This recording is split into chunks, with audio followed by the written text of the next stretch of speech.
This program is brought to you in part by SalCal Real Estate Connections. And yes, welcome to the 2021 Lime Rock Park Vintage Festival. And believe me, you're in for a treat today as we're giving you a glimpse of the first car we're going to talk to with Ben Bragg and this absolutely wonderful old gray mare. Just hold on, and believe me, you're going to enjoy what you see. And yes, we have the famous Ben Bragg with the old gray mare. Tell me, Ben, how's the car running? Car's doing pretty well today for the old gal. She has to be beaten pretty hard once in a while just to make it work, but occasionally she wins. But today I'm winning. How long have you been doing this, Ben? Oh, I've been restoring cars since '72, and after getting a mechanical engineering degree, hated industry. So an ad in Hemmings Motor News for an apprentice in a shop in Connecticut. Walked in there. I think the most sophisticated thing I'd ever worked on was a Briggs & Stratton. And the guy took me under his wing, and as they say, the rest is history. See that? You never know, you know? Well, I made Bugattis my career, and Yeah, that's now- what I really love those Oh, I cars. could imagine. Usually you got a buddy that's here. Yep. And tell me, were you out on the racetrack today? Yeah, I went out for the first practice session. Took it easy just to see how everything was feeling. Got to get the rust out, get the joints lubricated. And I really needed rear tires badly, so I'm having them put on. Maybe I can keep it straight now. Well, I'll tell you, when you're driving this car, you're one of the most animated people I know. You're Well, moving thank you. all over the place. Thank you. I don't know if that's a compliment or not, but I do what I have to do to make the car go around the track. Ben, you're special, believe me. Well, I appreciate that, but I'm kind of a humble guy and don't like to do that myself. We look forward to come up here every year, and seeing you makes it all worthwhile. Well, let's hope we can be all doing it for a good long time more. That's right. You got that right. Yeah. I tell people, as long as I wake up in the morning, it's a good day. Wake up and I'm vertical and suck in air and take a nourishment is what I call it. Yeah, you got that right. We're working on, I don't know if I said this before, but this is my 83rd event with this car, and I hope to hit 100. Well, I events. want to congratulate you. That's a feat in itself.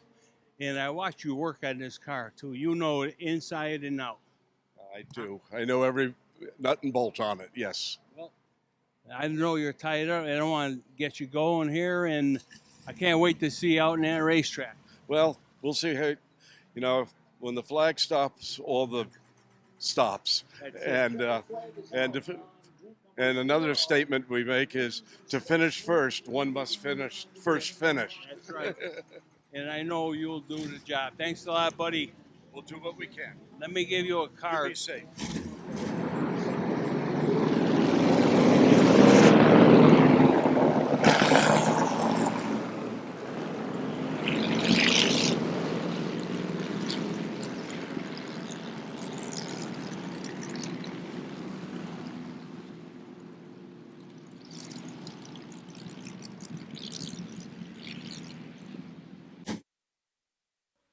And yes, they were working feverishly on this car, trying to get it ready for Kyle. And believe me, once he got out there, he really looked at home.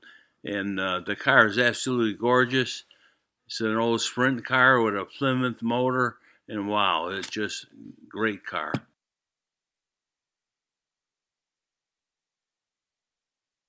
And yes, we got Kyle Landers driving the number 4 sprint car. And let me tell you, you got to have big shoes to fill now. Yeah, he's left a gaping hole for me to try to fill up best I can here driving this number 4 car. As you can see, we're having a little trouble with it, but we'll shake the gremlins out of it and we'll get out there. Now, have you been racing long? Yeah, since 2012, I've been racing with the VSCCA. Yep. This car? Yeah, this car and the Stutzes that you probably saw. And I also do a bit of drifting with the modern cars. I tell you, driving those Stutz like hitting a lottery. Yeah, oh, those cars are quite a handful to drive. It's a lot of car to move around and brake and turn, and yeah, it's fun. It's good fun though. Now tell me, what's your favorite track? Honestly, I mean, this is gonna sound so cliche, but it is Lime Rock. Let me tell you, you're not alone. It is Lime, yeah. There's a lot of people who love this place. Yeah, if you get it right, it rewards you every turn. Every turn turns into the next. It's a properly built racetrack, whereas some other ones seem cobbled together. This one flows. When you get it right, it rewards you. You know, that's what's nice about it. Yeah. Oh, I love this place. I'll tell you, you're a lucky man. I can't wait to see you out in a racetrack. Well, I hope to get out there. If I do get out there, you'll have to watch. It'll be fun. We'll have a good time. Let me tell you, you got big shoes to fill there. Thanks a lot, Kyle. You were excellent. Yep. Thank you. And yes, once Kyle got out there, boy, you look right at home.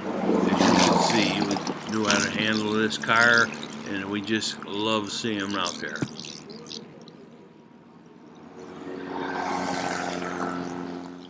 And yes, moving over a car, we got Les Nidell in this beautiful, I mean beautiful, Group 1 car. You got to tell me a little about this car, Les. What is it? Well, it's a 1933 Plymouth, and the body was built during World War II from scrap metal from a aircraft factory, and the original builder raced it in Carnival Fairgrounds, quarter-mile tracks in Wisconsin. Oh, wow.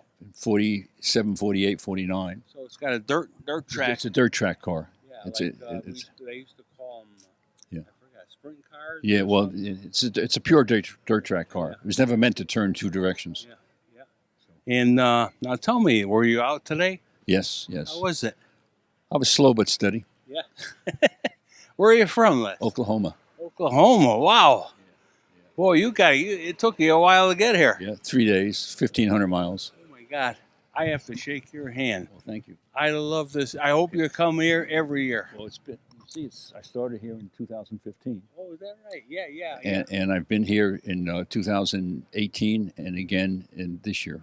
Yeah, we love this place. We live in central Connecticut, and the history here. I started racing here in 1971. Is that right? Yeah. Wow. I can remember being a kid, sitting up on that hill, watching people, the Trans Am cars, the early ones. Yeah, the ones that were real cars. The real ones, yeah. You got that right. So in Oklahoma, do they race these kind of cars too, or no? No, we don't. I have to go to No vintage events? No. We have a racetrack, a very good racetrack called Hallett in Oklahoma, and I've raced there with this car. But I have to race with the MG midgets and stuff like that. They don't have a pre-war class. Yeah, this pre-war class here, Stutz Bearcats, and oh my dear, I mean those cars are unreal. Yeah, they're wonderful. Yeah, I'm like head when I come here. I'm like a kid in a candy store. I do not know what to look at next. Look what I'm racing with: an Alfa Romeo, a couple of Stutzes, an ERA, 3 Bugattis. Oh yeah, that Alfa Romeo is so famous. You would not believe how famous that car is. Yeah. You know? Enzo Ferrari raced that car. Okay. Yeah, that's quite a car. He's chewing me out because I'm not talking in the mic. Oh, well, okay. He deserves that, right? Yeah. Yeah, so you interested in a story about this car? Yes, I am. I was racing, my son and I built a 1959 Kellison J5 Roadster. Yeah, I know We raced it here. It's the only one in the world. It was Jim Kellison's personal car. Yeah. And I was racing at Sebring in 2012. Now we have a Chevy motor, 283 Chevy motor in it. Oh, wow. And I was supposed to race 56, 59 sports car class. Yeah. And when I got there weren't any cars in my class. So instead of putting me down to race with the MGs, they put me to race with the Cobras. Oh, wow. So the top speed of my Kellison is 115. Cobras are passing me at 150. Oh, yeah. So after 2 laps, I pulled off and I quit. I said to my wife, it's time to quit racing. And that was in March. And in July, she comes to me, she says, "You're a royal pain in the ass." She says, "You really miss racing." I said, "Yeah." She said, "I'll make a deal with you. If you find a car older than you can race again." Yeah. And you got this car. And that got this car. That's how this car came about. That is special. That's how this car came about. I got to catch this the disease, I like to call it. Yeah. Oh, yeah, it is. It is. Yeah, it's very addictive. Yeah. I have to commend you. The car, beautiful. And We can't wait to get you out in the racetrack. Well, I've been out already this morning. Yeah. Yeah. We'll catch you out I'm there. slow but steady. Hey, that's all it is, Yeah, you know. yeah. Love the colors. You did everything in this car. Thank you. I want to thank you for the interview and hope you're going to have fun. And Well, I know you're going to have fun. That I do know. This is line marks on my list now as long as I can drive. That's it. Hey, you know But what? you don't understand, I'm 82 years old. Yeah, so I tell don't know how people- many more years I've got. I tell As people, long as I can. wake up in the morning, Yeah. it's a good day. Yeah, as long as I can drive, I'm fine. You got it, buddy. I am so impressed with you. I'm so glad I met you. And Thank good you. luck. Thank you. And we're going to watch you out there. Okay, appreciate Take care. Yep. Thank you. I mean, talk about a beautiful car. This car was just absolutely gorgeous.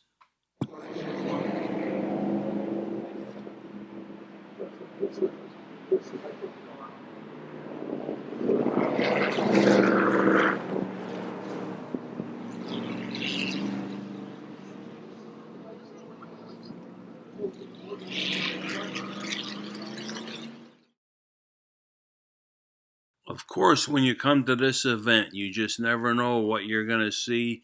And believe me, this beast of Turin was just something special. As you will see, we're going to talk to the gentleman with this car.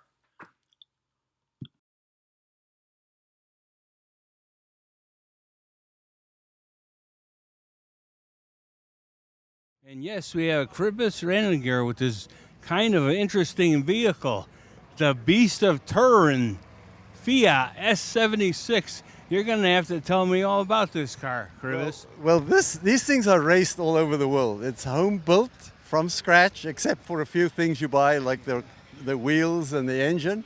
Yeah. 10 horsepower engine, and they are caricatures of pre-war race cars.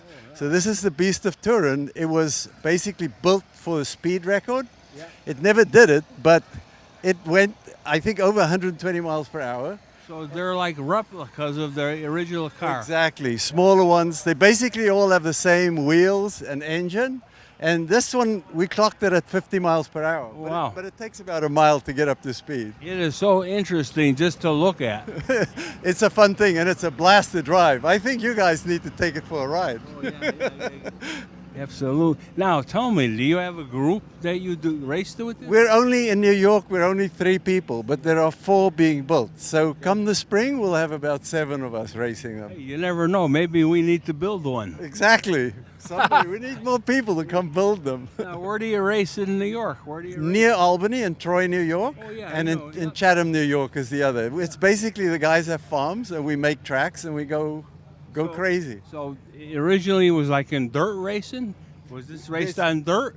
I don't know where it started, maybe 20 years ago. But we race them on dirt if you can, but also on the roads. In Utah, in Huntsville, Utah, last year we raced, there were 50 of them, and we raced in the street. The town closed the town, and we raced on the streets. I'll tell you, this thing has got my attention. It's I like that. I think it's like how you say, you know, you just got to do it. You know what I mean? Exactly, and it's cheap and it's easy and it's a total blast. I got to believe that. And well, are you going to have this out on the racetrack today at all? I don't know. I've had a hard time just getting it in here, but I think there's so much attention. Yeah. But I'm coming back for the fall finale with the VSCCA, Yes. and I think we're going to be able to race it a little bit then. Well, I hope so. I hope so. Yeah, it just caught our attention, and I have to commend you. The car really is very pretty. Well, you can see we raced it. I could see that. It's dirty. This was a week ago. It looks like a sprint car or something. Exactly. It's so much fun. Got to try it. Yeah. Sorry? Oh, yeah. Oh, it's all wet. I mean, New York is so wet now. It was just ridiculous. But yeah, it slides all over the place. It has a lot of low-end torque, so it takes off quickly, and then it runs out of steam until a mile further. Kribis, I'm going to give you a card. I want you to email me your information, and we'll let you know when the show airs. And we may ask you for directions how to build this thing. Absolutely. There you go, buddy. And you'll let me know. Yep. If, when it's going to air. Is this a Lime Rock thing? Yeah, send me, no. It's a TV show we do. in Oh. Central Connecticut. Oh, cool. You email me, and I'll let you know when it's going to air. Okay, buddy? Fantastic. And Appreciate it. It'll be on the YouTube too. Glad I saw you guys looking around here. And yes, we got Ivan Zaremba and his beautiful number 6. I can't even tell you what it is, but I think you know a little bit about this car. I do. It's a 1935 Railton, and the model is called a Light Sport Tourer. And it's a Railton is an Anglo-American hybrid because this car is an English aluminum body built on a 1935 Hudson 8-cylinder chassis and running gear. The engine too, or no? I'm sorry? The engine? Engine is a Hudson flathead straight 8. Wow, I'm impressed. It's something similar to the Cobra in the sense that they took an American drivetrain Yep. and put it in an English aluminum body for sport. Wow, I'll tell you, it's beautiful. I mean, it is beautiful. Well, this car was originally designed to be a promotional thing, you know, for sport. Yep. And it has lights and cycle fenders and a full windshield that are removed right now for racing. But it was built so that you could drive it to the racetrack, take the fenders and lights off with quick disconnect fittings, and then go race and then put everything back on and drive home. Wow, I'm thoroughly impressed. What group? Now you're in Group 1, right? That's correct, Group 1. My favorite group, let me tell you. Well, I've been interested in pre-war cars. I started out as a 50s sports car guy, but as I got older, I was more and more interested in pre-war cars, and I'm sad to see that interest is not being shared by more young people. Yeah. And so, you know, all of us who own these pre-war cars want to get other people involved. You know, when I first started doing this, you know, my interest is more into the muscle cars. As time went on, I got more interested in this class, let me tell you. And you're absolutely right. We need to get young people involved. And, I mean, this is history, real history. well, you know that I came from California for this event because Murray Smith, the organizer here, went to a lot of trouble to put together the best group of pre-war cars that have been around in a few years, and I wanted to be a part of that. I am totally amazed. What part of California are you from? Just north of San Francisco. Okay. So we drove about 3,000 miles to be here at Lime Rock to be with you. Well, I'm going to shake your hand for that because not many people could do that. Well, it's kind of one of the perks of retirement that you got the time to go and do that sort of thing. So we loaded up the truck and trailer, and here we are. Let me tell you, I wish I could catch the disease. You know what I mean? Yeah. Well, it is contagious, so be careful. All right, buddy, Brett. I want to thank you, and we're going to be watching you out when you get out there. And I know you're going to do well, but I know with the smile on that face, you are certainly going to have a great time. Well, you know, one of the great things about this sport is that everybody is a winner. Just right. being here and being a part of this. You hit it right a on the great head. thing. Yep. Very good, buddy. Good luck today and race day, and we're going to have some fun. Thank you. Thank you, too. You've been excellent, buddy. Very good. Yes, I've been looking at it. But let me tell you, the car is sure a beautiful car.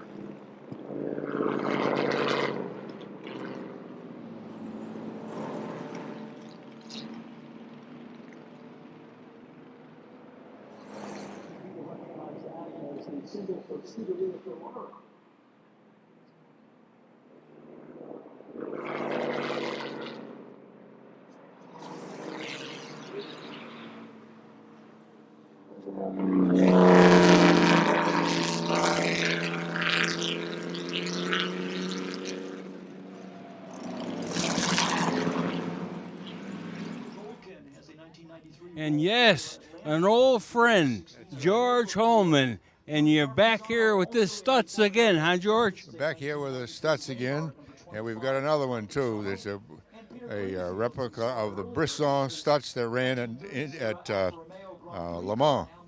So we got two Stutzes here, and we're doing well so far. And you got half your family too, I bet. Yes, I got my two boys that are driving the Stutzes, Yeah. and my grandson is driving a sprint car, 32 Plymouth sprint car. That sprint car to me is really special, I'll tell you. Right. Yes, it's a good car. It's a great car. Yeah, I drove it when I was 15, 16 years old on the ice up in New Hampshire. Wow. Yeah, we would plow a racetrack, an oval track, on the ice on a pond, and go at it. Wow. Now, all these cars in Group 1, Yes. that's my favorite group, I'll tell you. Yes. It's nice that they've honored the group by having a special group for us. That's great. So how you feel? You feel good? I'm pretty good. Well, I tell people, as long as I wake up in the morning, it's a good day. Right. Very good day. That's right. So I can't wait to see your cars out on the track, and I want to interview your grandson driving a sprint car, because I know that's going to be special. Right. That's correct. We got to get it going right now. It's A little shaky? yes. Well, hey, you know what? You'll get there. Yeah. Right. Well, George, I don't want to tie you up. Thank you for the interview. Okay. And I want to go over. Can we have a word with him? Sure. Okay, buddy. Thank you. You were great. Thank you for. Send him it over. I got to let him sign. And yes, you could see this car is just absolutely gorgeous. And the motor in this car, I mean, it looks just awesome. The car is beautiful, and George really takes good care of it. And I know it's going to be around a long time. And we wish him well. And as he has his sons and grandsons racing, just special.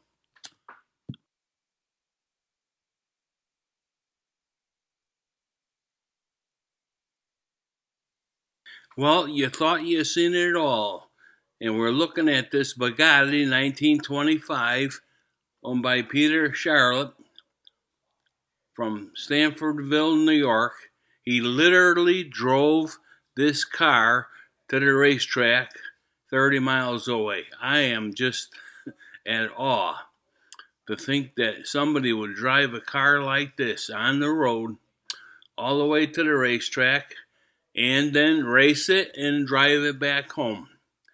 And as you could see, this motor in this Bugatti is special. As you know, they built some very special cars, and we're going to try to give you some footage of him out on the racetrack also.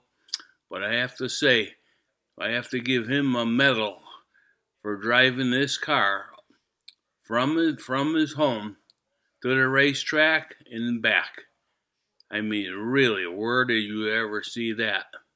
Unbelievable. You see it all here at Lime Rock. Believe me, just a special place.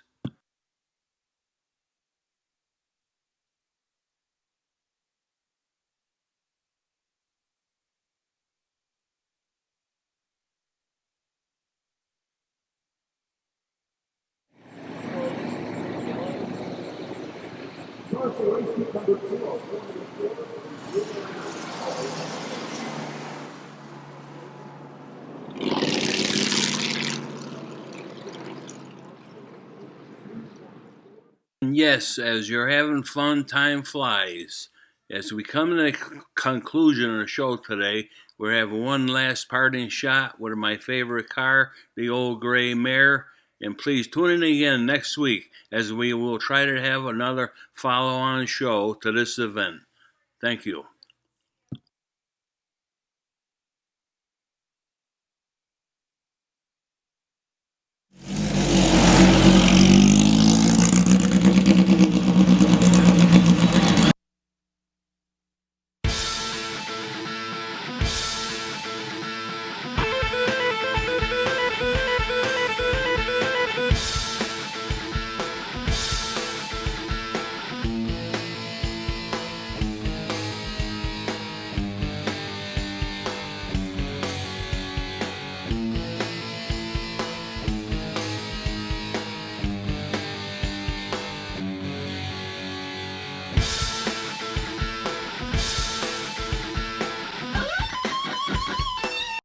This program is brought to you in part by R2 Pictures and real estate broker Larry Mangello.